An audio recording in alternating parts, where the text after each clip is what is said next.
मेरे संग की औरतें। अब इस पाठ के नाम से ही समझ में आ गया कि लेखिका ने इस पूरे पाठ में अपने संग की, अपने साथ की औरतों के बारे में जिक्र किया है। अब ये औरतें कौन सी हैं? उसके परिवार की ही औरतें हैं, जैसे कि नानी, दादी, परदादी, यहां तक कि लेखिका स्वयं भी तो है। साथ ही साथ लेखिका अपने भाई बहनों के बारे में भी बता रही है। तो ये पाठ पूरा अपने परिवार के बारे में लिखा है लेखिका। लेखिका का नाम मृदुला गर्ग। लेखिका ने मुख्य रूप से 4 लोगों के बारे में बात की है। लेखिका एक तो अपने स्वयं के बारे में बात कर रही है, दूसरा उसकी मां है जिसके बारे में वो बात करती है, तीसरा है उसकी नानी, बड़ी खास बात है उनकी नानी की, वो भी हम बात करेंगे। साथ ही साथ लेखिका की एक परदादी रही है, वो भी बहुत ही इंटरेस्टिंग कैरेक्टर रही है। तो इन चारों के बारे में हम आज इस पूरे पाठ में डिटेल में समझने वाले हैं। ध्यान से सुनते रहना। सबसे पहले लेखिका ने अपनी नानी के बारे में बताया है। क्या बताया कि लेखिका की नानी की जब शादी हुई तो उसके यानी लेखिका के नाना बैरिस्ट्री पढ़ने के लिए, बैरिस्ट्री होती है वकालत पढ़ने के लिए विलायत चले गए थे। तो वहां से जब लौटे तो उनके जो रीति रिवाज थे, मतलब वो विलायत रहकर आए थे, विदेश में रहकर आए थे, तो उनके जो रीति रिवाज थे वो वैसे ही उसी ढंग में ढल गए।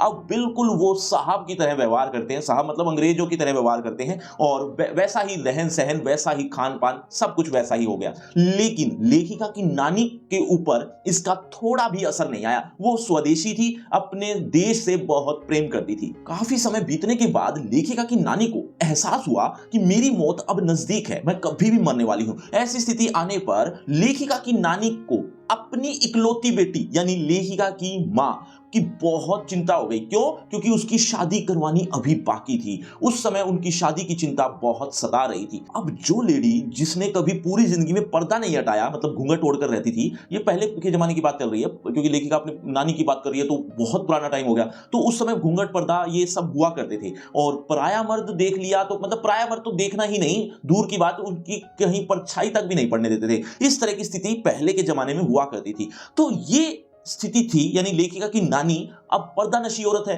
अब स्थिति ये हुई कि जब उसने अपनी मौत को नजदीक पाया तो उसके नाना को, यानी कि लेखिका के जो नाना थे, उनको पास बुलाया और एक शर्त रखी। क्या शर्त रखी? कि मैं तुम्हारे दोस्त प्यारेलाल शर्मा से मिलना चाहती हूं। अब लेखिका के जो नाना थे हैरान हो गए, इवन सब हैरान हो गए कि जो औरत कभी प्राय मर्द को देखना तक भी पसंद नहीं करती थी, वो बात क्या करेगी, कैसे करेगी, ये सारी चीजें उसके मन में चल रही थी। लेकिन लेखिका के नाना ने क्या किया, अब मौके की नजाकत को समझा कि मौत नजदीक है, इसकी इच्छा भी पूरी कर दी जाए। तो नाना ने अपने दोस्त प्यारेलाल शर्मा, जो कि एक स्वतंत्रता सेनानी थे, उनको उनके पास बुला दिया। अब आगे क्या हुआ, उससे पहले एक बात और ध्यान में आ गई। बच्चों, आप में से न जाने कितने लोग कमेंट्स करते हैं कि सर एक बेस्ट बुक बता दो हमें जिसमें हमें सब कुछ मिल जाए। बच्चों, ऐसी बुक ढूंढने गया था लेकिन कोई नहीं मिली, इसीलिए खुद ही एक बुक तैयार करवाई है जिसमें आपको A to Z बहुत अच्छे तरीके से मिल जाएगा। आपको कहीं भी भटकने की जरूरत नहीं पड़ेगी। जिसको लिखा तो आपके सर ने है, लेकिन तैयार जो की है, पब्लिश जिसने की है, वो है एडुकार्ड। एडुकार्ड नाम से, क्वेश्चन बैंक के नाम से आपको एक बुक मिल जाएगी जो आपके लिए बहुत सुटेबल है, मतलब आपकी क्लास के लिए, जिसमें आपको अपठित गद्यांश से लेकर ग्रामर पोर्शन, राइटिंग पोर्शन, यहां तक कि लिटरेचर एक ही बुक में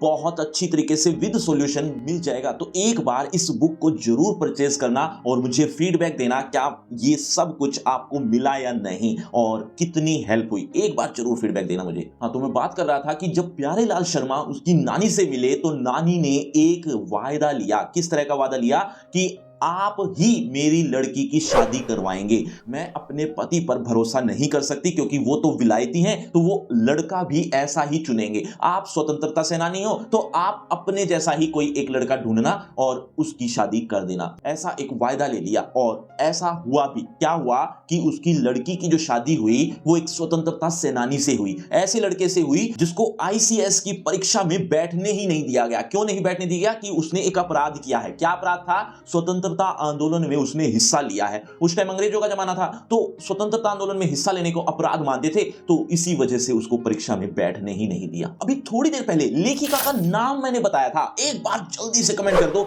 देखना चाहता हूं कितने बच्चे ऐसे हैं जो बहुत ध्यान से सुन रहे थे।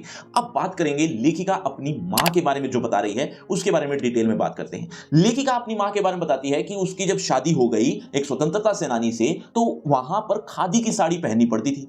अब उसको प्रैक्टिस नहीं नहीं थी, तो वो क्या करती थी, सारी रात अपनी साड़ी पहनने की प्रैक्टिस किया करती थी ताकि उसको दिन में शर्मिंदगी ना उठानी पड़े, कोई ये ना कह दे इसको साड़ी तक भी नहीं पहननी आती। और माँ नाजुक बहुत थी, बहुत कमजोर थी और कोई ऐसा ठोस काम उससे करवाया ही नहीं जाता था। हाँ, जुबानी राय ले ली जाती थी, इतना जरूर कर लिया जाता था। और माँ जैसी थी ही नहीं, कभी बच्चों को लाड नहीं किया, कभी कोई खाना खुना बनाकर देना, इस तरह की कुछ गतिविधि उसने नहीं की। बस उनका मन सारा टाइम एक ही चीज में लगा रहता था, पढ़ने में, साहित्य पढ़ने में उनका बहुत मन लगता था, तो वो वही पढ़ती रहती थी बस पूरा दिन। लेकिन एक बात तो थी, माँ जैसी तो नहीं थी, लेकिन फिर भी उनका वहां पर बहुत सम्मान था, इज्जत थी। कैसे? दो बातों की वजह से। एक तो जो बात उसको बता दी गई वो किसी से शेयर नहीं करती थी, अपने तक रखती थी, ये सबसे बड़ी क्वालिटी थी उसके अंदर। दूसरी सबसे बड़ी क्वालिटी थी, कभी झूठ नहीं बोलती थी, कभी भी उसने झूठ नहीं बोला था। इस दो वजहों से उनको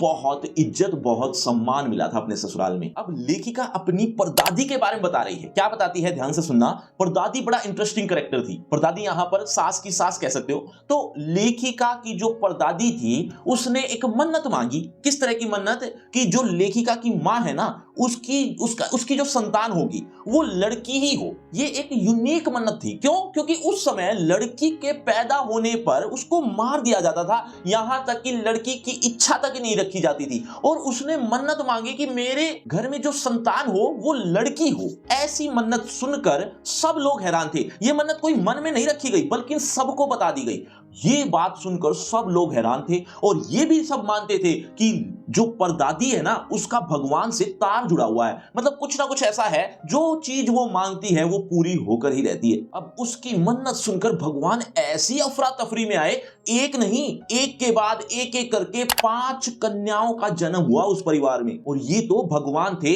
यहां तक कि चोर भी उनके सामने आ जाता तो अफरा तफरी हो जाती थी। अफरा तफरी में वो भी पता नहीं क्या क्या बड़बड़ाने लगता था। चोर का किस्सा क्या है, एक बार हुआ ये कि चोर उनके घर में आ गया और बाकी के जो लोग थे, यानी परदादी को छोड़कर बाकी के जो सदस्य थे, वो किसी शादी के सिलसिले में कहीं गए हुए थे। घर पर कोई नहीं था, या यूं कह लो कि घर में था भी तो दूसरे कमरों में थे। चोर आया और उसको पता नहीं था, वो एक कमरे में एंटर हुआ। उस कमरे में परदादी सोई हुई थी। परदादी ने थोड़ी सी आहट पाई और उठ गई। अब उसको इतना कुछ तो दिखा नहीं कि कौन है, लेकिन जो भी है उसने एक बात कही कि कौन है। अब इस बात का जवाब वैसे तो चोर को नहीं देना चाहिए था, लेकिन अक्सर जो जवाब दे दिया जाता है कि मैं, उसने बोल दिया अफरा तफरी में, मैं हूं। तो परदादी ने कहा, ये लोटा उठा और मुझे पानी पिला दे, पानी की बड़ी प्यास लगी है। अब वो पानी पिलाने के लिए निकल पड़ा। मतलब अफरा तफरी इतनी थी कि वो चला गया, पानी लेने चला गया। और रास्ते में जब वो पानी लेकर आ रहा था तो चौकीदार या कोई ऐसा व्यक्ति था गांव का जो रखवाला था, उसने चोर को धर दबोचा और परदादी के सामने पेश कर दिया। कहा कि ये चोर है, आपके घर आया था। इस तरह की जब उसने बात कही तो परदादी ने एक बात कही, अरे कोई बात नहीं, एक काम कर, ये लोटा जो पानी लेकर आया है इसको मुझे पिला। उसने आधा पिया, यानी परदादी ने आधा पी लिया। आधा पीने के बाद चोर को बाकी आधा पीने के लिए कहा। जब दोनों ने आधा आधा पी लिया तो उसको कहा कि अरे ये मेरा ही बेटा है, आज से हम धार्मिक बेटे हुए, धर्म से बेटे हुए, क्योंकि हमने एक ही लोटे से पानी पी लिया, तो ये आज से मेरा बेटा है। और चोर ऐसा था कि उसने सब कुछ छोड़ छाड़ कर, यानी चोरी चारी का धंधा छोड़कर उनका बेटा बनकर खेती बाड़ी में लग गया। बच्चों, अब आपसे एक प्रश्न कि लेखिका के जो पिता थे वो उनको कौन सी परीक्षा में नहीं बैठने दिया गया था? एक बात जल्दी से कमेंट करके बताओ, देखना चाहता हूं कितने बच्चे ऐसे जो बहुत ध्यान से सुन रहे हैं। अब आगे बढ़ते हैं। अब एक दिन ऐसा आया कि देश आजाद हो गया, यानी 15 अगस्त 1947, वो दिन जिसमें सब लोग जश्न मना रहे थे। लेकिन स्थिति ये थी कि उस दिन लेखिका बीमार हो गई। उसको बाहर जाने से डॉक्टर ने, उसके पिता ने मना कर दिया कि नहीं, बाहर नहीं जाना। अब बेचारी क्या करे, उसका बड़ा मन था कि वो भी जश्न मनाए। बेचारी 9-10 साल की उम्र रही होगी, रोना धोना शुरू कर दिया। तो उसके पिता ने एक उपन्यास दे दिया, ब्रदर्स कारामजो ये नाम से एक उपन्यास दिया। उसको पढ़ने लगी तो ऐसा मन लग गया कि वो सब भूल गई कि मैं बीमार हूं, बाहर लोग जश्न मना रहे हैं, सब भूल गई। अब लेखिका अपने भाई बहनों के बारे में बताती है। क्या? कि उसके 6 भाई बहन हैं, जिनमें 5 बहनें हैं और 1 भाई है। नंबर 1, पहले नंबर की जो बहन है वो है मंजुल, और दूसरे नंबर पर लेखिका स्वयं यानी मृदुला, तीसरे नंबर पर चित्रा, चौथे नंबर पर रेणु और 5वें नंबर पर अचला। ये 5 बहनें हैं। उसके बाद एक भाई हुआ जो 6ठे नंबर पर, नाम रखा राजीव। इन 6 भाई बहनों में चित्रा और रेणु ये 2 नहीं लिखते, यानी लेखन नहीं करते, बाकी सब लेखन के हवाले हो चुके हैं, यानी लिखते हैं, राइटर्स हैं। लेखिका अपनी बहन चित्रा के बारे में बताती हुई कहती है कि चित्रा एक ऐसी लड़की है जो खुद कम पढ़ती है बल्कि दूसरों को ज्यादा पढ़ाती है,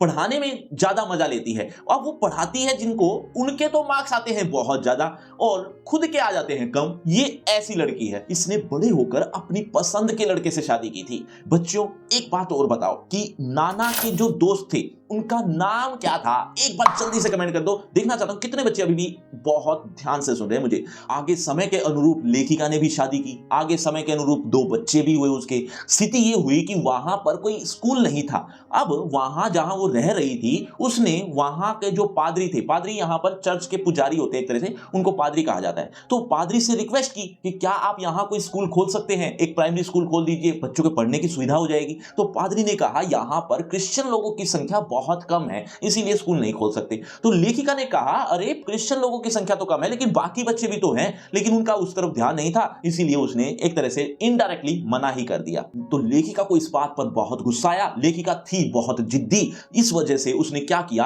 अपना खुद का ही स्कूल बना डाला। खुद का स्कूल खोला 3 लैंग्वेज वाला, जिसमें इंग्लिश, कन्नड़ और हिंदी, ये 3 लैंग्वेज पढ़ाई जाती थी। लेखिका कहती है कि मेरे पास ऐसे कई उदाहरण हैं जिसमें मैंने अपने जिद्दीपन के नमूने पेश किए हैं, लेकिन मुझसे भी कहीं ज्यादा जिद्दी थी मेरी बहन रेणु।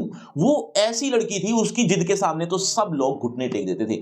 एक बार हुआ यूं कि 1950 में दिल्ली में खूब बरसात हुई, चारों तरफ पानी ही पानी भर गया। रेणु को स्कूल जाने का बहुत शौक था। उस दिन वैन नहीं आई तो उसने क्या किया, पैदल जाना ही शुरू कर दिया, या जाने के लिए तैयार हो गई।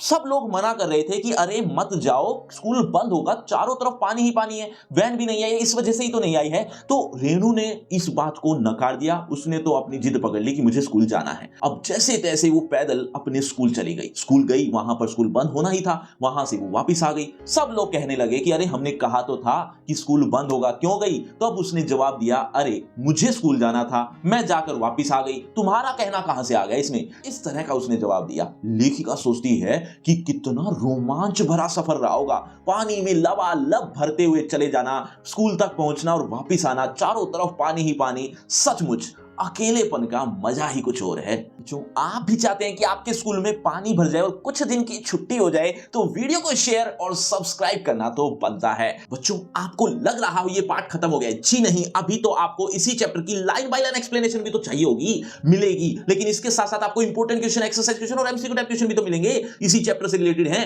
जरूर पढ़ना। ये चारों चीजें आपको एक ही जगह पर मिलने वाली है। डिस्क्रिप्शन बॉक्स में जाइए, सबसे ऊपर एक लिंक दिया है, लिंक का नाम रखा है free crash course for 9th class. इस नाम से आपको एक लिंक मिल जाएगा जहां पर ये चारों चीजें कुछ इस तरह से एक ही जगह पर देखने को मिल जाएगी। तो जरूर लिंक को क्लिक कर लेना। लेकिन उससे पहले होगा आपका इसी चैप्टर से रिलेटेड एक छोटा सा टेस्ट। देखना चाहता हूं इस चैप्टर को आपने कितने अच्छे से समझा है। अगर आप इस चैप्टर को अच्छे से समझ चुके तो आप देखें जरा किसने कितना पढ़ा। पहला प्रश्न आपकी स्क्रीन पर ये रहा, लेखिका के नाना किस विश्वविद्यालय से डिग्री लेकर लौटे थे? आपके ऑप्शन आपकी स्क्रीन पर आने वाले हैं, लेकिन उससे पहले बच्चों हर प्रश्न के बाद आपको 5 सेकंड मिलेंगे आंसर देने के लिए। आप अपना आंसर कमेंट करते रहना, एंड में देखना चाहता हूं किसके कितने आंसर ठीक हुए। लेखिका के नाना किस विश्वविद्यालय से डिग्री लेकर लौटे थे? आपके ऑप्शन ए लंदन से, ऑक्सफोर्ड से, कैम्ब्रिज से या बर्कले से। 5 4 3 2 1 0 सही उत्तर ऑप्शन सी। चलिए बच्चों अगला प्रश्न आपकी स्क्रीन पर, लेखिका की नानी अपनी बेटी के लिए कैसा वर चाहती थी? आपके ऑप्शन सरकारी नौकर, आजादी का सिपाही, डॉक्टर या बैरिस्टर। 5 4 3 2 1 0 सही उत्तर ऑप्शन बी। चलिए बच्चों अगला प्रश्न, लेखिका की मां के प्रति सबकी श्रद्धा का मुख्य कारण क्या था? आपके ऑप्शन ए वे बहुत काम करती थी, वे कभी झूठ नहीं बोलती थी, वे बैरिस्टर की बेटी थी, वे बहुत अधिक सुंदर थी। 5 4 3 2 1 0 सही उत्तर ऑप्शन बी। चलिए बच्चों अगला प्रश्न, लेखिका के पिता ने उसे कौन सा उपन्यास पढ़ने के लिए दिया था, यानी लेखिका को? आपके ऑप्शन ए ब्रदर्स कास्मो, बी ब्रदर्स कारामो, सी ब्रदर्स कारामजो, डी ब्रदर्स कासामजो। बहुत ध्यान से जवाब देना। 5 4 3 2 1 0 सही उत्तर ऑप्शन सी। तो बच्चों ये है आपका रिपोर्ट कार्ड, ध्यान से देख लीजिए, पढ़ लीजिए, और हाँ आपके टोटल मार्क्स कितने हैं ये कमेंट करना मत भूलना। और आपकी क्लास से रिलेटेड एक फ्री क्रैश कोर्स आ गया जो कि बिल्कुल फ्री है। इस कोर्स में आपको बहुत सी इंपॉर्टेंट चीजें देखने को मिलने वाली हैं, और साथ ही आपको आपकी क्लास से related A to Z syllabus एक ही पेज पर देखने को मिल जाएगा, कहीं भी भटकने की जरूरत नहीं पड़ेगी। तो इस लिंक को जरूर क्लिक करना, लिंक डिस्क्रिप्शन बॉक्स में सबसे ऊपर मिल जाएगा। और अगर आपको मुझसे पर्सनल बातचीत करनी है तो सभी सोशल मीडिया के लिंक डिस्क्रिप्शन बॉक्स में आ जाइए, बातचीत करते हैं। शुक्रिया, धन्यवाद।